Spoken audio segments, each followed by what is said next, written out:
Welcome to History Explained, where we illuminate the past to better understand our present. I'm your guide for this weekly journey, 7 days of global change in under 7 minutes. Today is Sunday, June 29, 2025. As we begin our weekly series, we start with this day in history, but with a twist. Rather than look back centuries, we examine the week just behind us and the history unfolding in real time. On June 23, the European Union officially opened accession negotiations with Ukraine, marking the most decisive step yet in Kyiv's post-war realignment. The talks signal a historic shift, from Cold War fault line to EU integration frontier. It echoes the 2004 Big Bang enlargement, when Eastern European states joined en masse. But unlike then, this moment arrives not with economic transition alone, but through the trauma of invasion and resilience. As with post-World War II Western Europe, Ukraine's future is being rebuilt atop the ruins of war, not just through treaties, but through defiance, diplomacy, and determination. Midweek, on June 25, the United States Supreme Court ruled 5-4 to allow states more discretion in regulating AI-generated political ads, rejecting a national standard.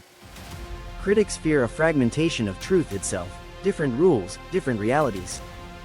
It mirrors the 1934 Communications Act, which once tamed radio's chaos into national coherence.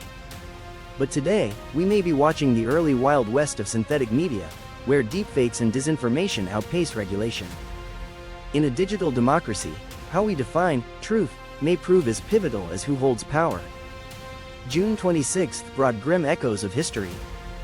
In Sudan, violence surged once more in West Darfur, with UN officials warning of ethnic cleansing reminiscent of the atrocities that shocked the world in 2004. As thousands fled El Geneina, the world debated whether it was witnessing another preventable genocide. Despite decades of never again, the structures meant to stop such horrors remain frail. The shadow of Rwanda and Srebrenica still looms, and history reminds us that silence, too, is an action. In a brighter moment, June 27 marked a symbolic turn in climate diplomacy.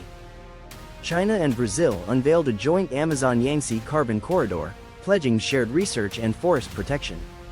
It recalls the spirit of the 1992 Rio Earth Summit, but now emerging from the global south. No longer passive recipients of Western aid, nations like Brazil are asserting leadership on planetary survival.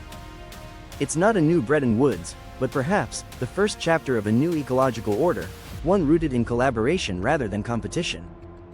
And finally, June 28, the 105th anniversary of the assassination of Archduke Franz Ferdinand, saw Sarajevo once again in the global spotlight.